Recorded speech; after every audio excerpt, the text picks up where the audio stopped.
술자리 인싸력을 높여주기 위한 역사적인 프로젝트입니다. 역사를 알면 당신도 인싸. 착착 맞네요 이제. 네, 저는 중상층 연구자 금강경입니다. 자기소개해 주시죠. 일제시기 연구하는 김강산입니다. 네, 일제시기를 연구하지만 굉장히 저와는 생각이 많이 다르신 김강산 선생님 모시고 오늘도 야구에 대해서 이야기를 좀 나눠보도록 하겠습니다. 지난 시간 굉장히 찝찝하게 마무리를 했는데. 아니. 제가 지금 갑자기 뭔가 피곤한. 아파요. 아파요? 네. 네. 제 마음도 아파요. 네. 일부가 저는 크게 동의되지 않았기 때문에. 네. 어쨌든 이제는 본격적으로 일제 시기로 넘어가서 이제 식민지 시기의 야구. 네. 지난 시간에 이제 끝 마무리가 전국 체육 대전. 네. 맞나요? 전국 체육 대전. 네. 전국 체육 대회. 네. 전국 체육 대회에서 야구 경기가 시작됐다. 네. 야구 경기만 네. 시작됐었던 이 배경에 대해서 조금 알아보다가 끊어졌는데 네. 왜 그렇게 됐습니까? 이때 거의 뭐 일제 시기 대표적인 스포츠가 야구입니까? 아니요, 그건 아니고요. 네. 사실 일제시기의 대표적인 스포츠는 축구죠. 왜냐면 야구는 아까 말씀드렸다시피 진입 장벽이 너무 높아요. 그다음 또 좀 약간 네. 돈이 좀 많이 들어. 돈이 많이 필요하죠. 뭐니 해도 좀 머니가 많이 필요한 스포츠 아닙니까? 재밌네요. 네. 옷가네라고 하려다가 그럼 지금 저희 방송이 그렇게 하다가는 큰일 날 것 같아가지고 네네네. 머니로 했는데 어쨌든 돈이 많이 들어가는 스포츠가 대표적인 스포츠다라고 할 수는 없는 거죠 사실 일제 시기에. 네, 그리고 사실 아까 말씀드렸다시피 아까라뇨? 이 전편에서 네. 말씀드렸다시피 네. 그 일제시기 스포츠 자체가 민족적 자긍심을 고취시키는 그런 역할을 하고 있죠. 그런데 축구에 비해서 야구는 격차가 현격하게 벌어져 있는 거예요. 일본이랑. 네, 30년 이상 벌어져 있거든요. 실제로 도입된 연도 자체도. 도입된 연도 기준으로 30년입니까? 아니면 수준이 30년? 뭐 지금도 30년 정도 뭐 벌어져 있다라고 얘기하는 분들도 있어요. 저는 그렇게 보지 않습니다. 한국 야구가 굉장히 WBC, 프리미어리그 12 이런 그럼요. 아니 그럼 올림픽이랑 아시안 게임에서도 저희가 금메달을 더 많이 땄는데. 한 5년 정도 떨어져 있다. 저는 떨어진다라는 거는 사실이라고 말씀을 좀 하시는. 야구 스타일이 다른 거죠. 아니요, 떨어져 있다고 저는 생각합니다. 그건 야구인으로서 저는 양심을 걸고 하는 그런 건가요? 정도는 이제 인정하고 우리가 좀 더 발전할 여지가 많다. 이렇게. 왜냐면 한국에서 이제 예를 들면 참 동의가 잘 안 되네. 어쨌든 계속 말씀. 네, 학생 야구부가 한 뭐 예를 들면 100개 정도 된다고 하면은 팀이 일본에 4,000개가 넘습니다. 그런 인프라를 따라가기 사실 쉽지 않다. 네, 그렇게 생각합니다. 한일전에서 이기는 건 어떻게 보면은 한국 사람들의 어떤 그런 한일전에서는 꼭 이기고 말겠다. 네. 이런 것 때문에 이제 전적에서는 한국이 앞서는 거지. 사실상 일본에 비해 한국은 굉장히 핫발이고 굉장히 떨어지고 5년이나 뒤져 있는 수준 낮은 야구다. 이런 사실 표현을 5년 쓰면서. 정도면은 금방 금방. 뭐 5년 금방 지나지 않습니까? 네, 뭐 2002년 월드컵이 지난 지 네. 17년이 지났습니다. 네. 금방 따라갈 겁니다. 어쨌든 뒤져 있는 상태고 이때는 네. 이제 한 30년 정도 뒤져 있었다. 네, 저는 그렇다고. 실제로 연도가 그렇게 30년 정도 뒤져 있었어요.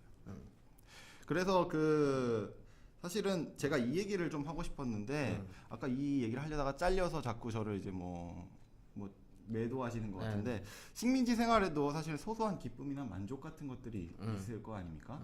야구는 그런 역할을 했다라고 저는 생각을 합니다. 조선인들에게 네, 조선인들에게. 이 스포츠라고 하는 것을 통해서 어떤 민족적인 그런 치욕감이라든지 아니면 어떤 그런 것들을 이겨낼 수 있는 수단으로 때때로 이기기도 하니까요. 일본한테 이제 때때로 네네네, 이기기도 이기기도 했었으니까. 하죠. 네.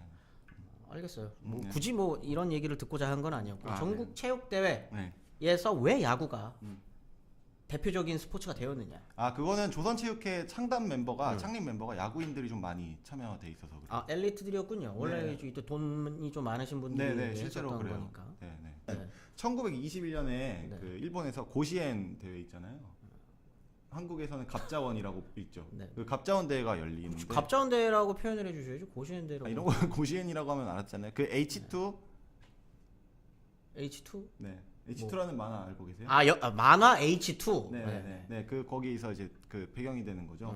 그래서 그 대회 21년에 조선 풀이를 해주셔야지. 도대체 무슨 대회냐? 갑자원 대회가. 갑자원 모르시겠구나. 네, 갑자원. 일본 고등학교 야구 대회입니다. 네, 고등학교 야구. 우리나라로 따지면 이제 청룡기 같은 거죠? 네, 청룡기 대통령기 이런 거, 황금 사자기 이런 그렇죠. 거죠. 근데 그 대회는 이제 사실 그런 거 다 합친 규모가 가장 큰 아주 중요한 대회죠. 일본 고등학생 야구 대회. 네, 그렇죠. 근데 여기서 이제 21년에 조선도 참가할 수 있도록 허용을 해줘요. 네, 고시엔. 이제 어쨌든 식민지 시기였으니까 일단 일본이었죠. 네. 일본의 식민지였기 때문에 고시엔이라고 하는 그 대회에 조선에 있는 고등학교들도 참가할 수 있는 네네. 권한을 준 거다. 네네. 근데 이제 흔히 얘기하기에는 그때 우리 조선에서는 고등학교가 없잖아요. 아 휘문고보가 그러니까 고등보통학교인 네 거죠. 그렇죠 고등고보. 그 교육 편제상 맞지는 않지만 어쨌든 네네. 고등보통학교가 일본 전조선이네. 전일본 고등학생 야구 대회 출전할 수 있는 권한이 지어졌다. 네 권한이 주어졌습니다. 어떻게 보면은 굉장히 어떻게 보면 좀 상징적인 거네요. 네 상징적인 것이기도 하고 실제로 성과를 많이 거뒀어요. 그래서 23년에 휘문고보가 그 진출을 하는데 8강까지 진출을 합니다. 오, 좀 8강이면 잘했네. 사실 굉장히 높은 거예요 지금도. 아까 전에 말했던 것처럼 일단 고등학교에서 야구로 하는 학교들의 숫자가 굉장히 많을 텐데 네네. 거기서 다 이기고 8강까지 올라갔다라고 하는 건 대단한 네. 업적이네요. 네, 그러니까 이것을 본 조선의 그 중등학교들도 야구부를 막 창단하기 시작합니다. 각 고보들에서. 네네네. 그래서 야구팀 창단하면서 조선에서도 비슷한 이런 전국 대회 같은 것들이 조선 내부에 네, 조선에 이제 있는. 갑자원이라고 하는 전일본 대회가 아니라 조선에서만 할 수 있는 그런 조선인들 고보들끼리 어떤 대결. 네, 그래서 중등학교 야구 리그전 뭐 이런 것들이 생기고 나중에 이제 전조선 야구 대회라는 것도 생기고 네 그렇습니다. 야구 대회. 지금의 어떻게 보면 청룡기의 원조격이네요. 그렇다고 볼 수도 있죠. 네. 인기는 어느 정도였습니까? 인기도 굉장히 많았죠. 왜냐면은 나중에 얘기하겠지만 인기가 얼마나 높았는지 1922년에 23년에 메이저리그 선수들을 초청해서 야구 시합을 열립니다. 이거 참 상상하기가 쉽지 않아요. 네, 사실 상상하기 쉽지 않죠. 일제 시기, 네. 이 엄혹한 시기에 네. 메이저 리거들이 한국에 왔고 조선에 왔고 당시 조선이니까 네. 조선에 왔고 그 조선에 온 메이저 리거들과 일본인이 아니라 네. 조선인들과 경기를 했다라는 거죠. 사실 요즘에도 성사기가 아까 되죠. 분명히 30년이 뒤져 있었는데 일본에 비해 네. 미국에는 그럼 엄청나게 뒤져 있었을 텐데 네, 네. 이 경기를 성사시켰다는 것 자체가 좀 의아합니다. 어떻게 성사시켰을까요? 나한테 물어보면 왜냐면 이 사람들이 일본에 이미 와 있었어요. 누가? 그 메이저리그 야구. 메이저리그 야구. 일본으로부터 초청을 받아가지고 일본에 그 가 있었는데 이때 한국 야구사에서 그 중요한 인물인 이원용이라고 하는 사람이 네. 일본에 건너가서 그 미국 팀 감독한테 협상을 합니다. 이제 우리랑도 한번 하자. 네, 그러니까 단장 겸 감독이었어요. 그 사람이 그 헌터라고 하는 사람인데 어떻게 이름이 네. 세네요. 지금도 이제 헌터 씨. 뭐 헌터라고 하는 이름을 가진 메이저리그의 야구 선수가 있죠. 네. TMI 네요. 네, 어쨌든 그렇긴 한데 그 이때 이원용이라는 사람이 어떻게 얘기하냐면 내가 5,000원을 줄 테니까 아니다. 내가 그 조선에서 야구를 해달라 이렇게 얘기를 하니까 그 헌터 감독이 5,000원. 박충금이 동아일보한테 뜯어놨던 돈이 이제 3,000원이었는데 그거보다 더 많은 돈이에요. 네, 22년 시점에 5,000원. 그래서 5,000원 이렇게 얘기하니까 그건 못 주겠다. 거의 4달러네요 지금. 네, 5,000원. 네, 그래서 또 5,000원 하니까 결국에 타협을 본 게 1,000원. 1,000원. 네, 1,000원을 주고 많이 깎았는데? 네, 경기에서 나온 수익금 전액을 너네한테 주겠다라고 얘기를 합니다. 나름 어떻게 보면 그 협상의 귀재네요. 네. 거의 뭐 김도환급입니다. 네네. 그래서 어쨌든 이렇게 조선으로 오게 됐고 1922년에 12월에 그 경기가 열리게 돼요. 어디에서? 용산에서. 용산에서. 네. 용산에 지금 야구장이 없는데. 용산에 그 철도국 만철 철도국 그 만주철도 주식회사. 네, 철도국에서 야구부가 있었나 봐요. 네. 그래서 그 야구장을 빌려 가지고 지금 그러면은 용산역 인근이 네, 되겠네. 아마도 그렇겠죠. 저희 집 앞이네요. 네, 그렇겠죠. 네. 거기서 네. 야구 대회를 했다. 네. 그래갖고 와가지고 이제 그 메이저리그 선수들이 그 뭐 연습 배팅을 할 거 아닙니까? 네. 근데 이제 그 이원용이라는 사람이 회고한 바에 따르면 어찌나 멀리 날아가든지 그 철도국 기와가 깨졌다. 뭐 창문을 부수고 들어가 이 회고에. 집기를 부서뜨렸다. 회고에서. 네. 약간 과장됐을 수도 있다라고 어떤 선생님은 이렇게 얘기하시던데 그렇게 표현을 하기도 하더라고요. 근데 왜 그런 말을 했냐면 사실 조선에서 그 홈런을 친 사람이 공식적으로 1928년에서야 나옵니다. 굉장히 늦네요. 네. 그런데 여기서 회고하기를 이게 24년이니까 22년. 22년이니까 네. 조선인들 아직 홈런도 제대로 못 치는 이 시기에 메이저리그 들어와서 배팅 연습하는 거 보고 네. 눈이 이제 돌아간 거예요. 사실 그게 이제 이원용이라는 사람의 목적이기도 했어요. 내가 선진 야구를 이 사람들한테 보여줘야 된다. 그래서 이게 진짜 야구다. 네, 그래서 그 1,000원 아까 그 1,000원 있지 않습니까? 네. 그것도 자기 사재로 네. 돈이 굉장히 많으신 분이네요. 네, 그렇습니다. 박충금 씨가 이 친구를 찾아갔어야 되는. 그건 잘 모르겠습니다. 네네네. 어쨌든. 네. 그래서 그게 흥행에 성공을 합니까? 네. 그 전차를 추가로 배정할 정도로 아, 전차. 네. 그 흥행했었다고 해요. 근데 물론 결과는 23대 3. 아, 3위 누구죠? 굳이 물어보십니까? 네. 조선 야구단이었죠. 이때 근데 메이저리그 경기의 어떤 수준은 당연히 높았을 텐데 네. A급 선수들이 왔다고 볼 수 있나요? 여기에 그 선수단 구성이 아까 메이저리그라고 했지만 사실은 그 마이너리그 트리플 A에서 뛰는 선수가 대다수였고 메이저리거 선수들이 3명 정도 있었는데 나름 그래도 한 1.3군 정도는 됐겠네. 네, 왜냐면 이 3명이 나중에 그 명예의 전당에 헌액되는 사람들이에요. 네, 그러니까 굉장히 급이 높았다라고 할 급이 수 높은 있죠. 사람들이랑 와서 네. 붙었는데 23대 네, 3. 3. 네네. 그렇게 해서 그 이후에 좀 그러면 야구 발전이 좀 있었습니까? 야구 발전이 그 이후로도 이제 계속 있는 거고 사실은 이제 전쟁기 가면은 이 일제 시대의 스포츠라고 하는 것들이 이제 그렇죠. 막 저번 시간에 시작되잖아요. 말씀 이제 해주셨던 것처럼 뭐 그때는 이제 뭐 사실 뭐 스포츠라고 하는 것보다 총동원이 돼가지고 이제 전쟁으로 나아가는 시기니까 네. 그때는 당연히 암흑기였을 테고. 네. 네. 야구도 그런 그 결과로 가게 되는 거죠. 그런 모습들을 밟게 되는 겁니다. 사실 원래 그 스포츠 얘기를 하고 이 스포츠의 발전을 얘기할 때 제일 중요한 게 네. 어떤 이 당대의 슈퍼스타가 네. 굉장히 중요하지 않습니까? 네.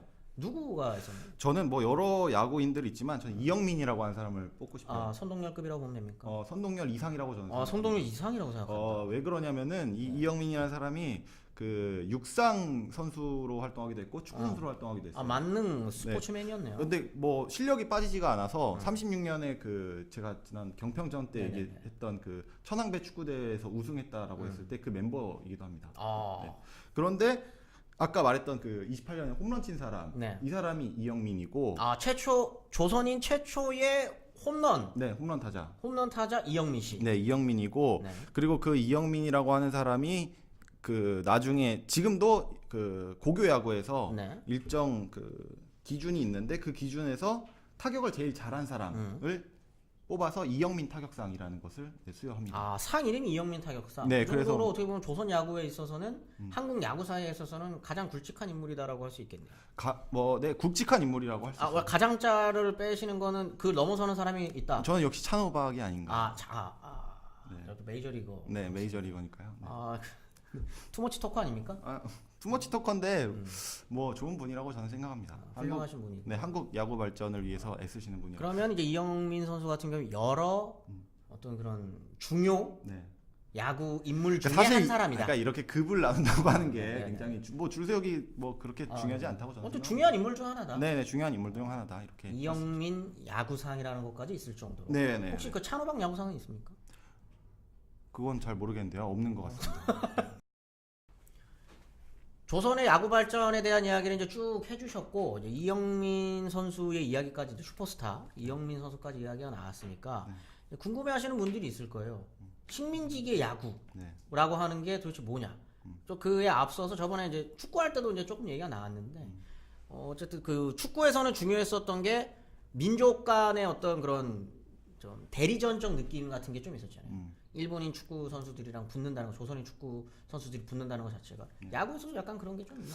야구에서 그런 모습들이 확연하게 느껴지진 않아요. 축구만큼. 왜냐하면 아까 말씀드렸다시피 그 실력의 격차가 상당하기도 했고 또 이기는 경기가 그렇게 많지는 않아요. 아까 말씀드렸다시피 고시엔에서 그 이긴 그 8강에 진출한 거, 휘문고보가 진출한 게 말하자면 대서특필되고 그 이후에도 뭐 다른 사례들이 여러 번 나오면은 좋겠지만 그렇지 않기 때문에 사실은 좀 대중적으로 봤을 때 뭐 인기 있는 스포츠였던 건 맞지만 어떤 민족적 한을 대변한다거나 뭐 그럴 정도로 야구가 어떤 실력적으로 높이 올라갔던 건 아니었던 것 같습니다. 조선인 야구가. 네네. 제가 야구를 좋아하는 야구인으로서 다시 얘기를 드리자면 네. 사실 뒤처질 수 있다고 생각해요. 30년이라는 격차가 있으니까 실력적으로 뒤처질 수 있다고 하고 그리고 그 실력이 뒤처진 만큼 축구만큼 어떤 대리전 그 민족적 한을 풀어주지는 못했을 수 있어요. 그러나 식민지 야구가 없었다고 한다면 WBC와 프리미어리그 12에 쾌거가 있었겠습니까? 갑자기? 그런 토대를 제공한 것이 식민지 야구였다. 이때 그리고 즐겼었던 예. 또 조선인들의 예. 어떤 그런 발전에 대한 어떤 그런 어떤 욕망들 네. 이런 것들이 있었기 때문에 지금의 한국 야구가 있을 수 있다. 그렇죠. 그리고 네, 네, 갑자기. 그렇습니다. 네. 갑자기. 네. 저랑은 저번부터 생각이 좀 많이 다르신데 저는 그럼에도 불구하고 가장 존경하는 야구 선수를 뽑으라면 저는 이영민 선수를 뽑겠습니다. 네. 그리고 이 시기 30년이나 뒤졌다고 생각하지 않아요. 시기가 뭐가 그렇게 중요하겠습니까? 내가 한국 했던 야구의 시기가 뭐가 그렇게 중요하겠어요? 누가 먼저 시작했냐는 중요하지 않습니다. 네네. 이거를 향유하는 사람들, 네. 이걸 즐겼었던 조선인들의 제가 마음이 중요한 거죠. 예 예. 근데 그분들은 이것을 통해서 식민지의 어떤 한을 풀고 네. 네? 네. 이런 거지. 저는 이런 마무리는 원치 않았는데 결국 그렇게 하셨네요. 네. 저랑 생각이 많이 다르다는 것을 확인하는 역사를 바라보는 시선도 좀 확인할 수 있는 그런 시간이었다고 생각하면서 오늘은 역사를 알면 당신도 인싸. 네. 오늘은 여기서 마무리하는 거. 다음 시간 혹시 뭐 준비해 오시겠어요? 지금 머리가 하얗네요. 다음 시간에는 조금 더 사람들에게 또 감동과 네. 엄복동 같은 감동 말고 네네. 좀 어떤 뭔가 그런 감동과 어떤 그 식민지의 아픔을 좀 같이 공유할 수 있는 이런 방송을 준비해 오시기를 부탁드리면서 마무리하겠습니다. 저는 중산층 연구자 금강경이었습니다. 감사합니다. 감사합니다.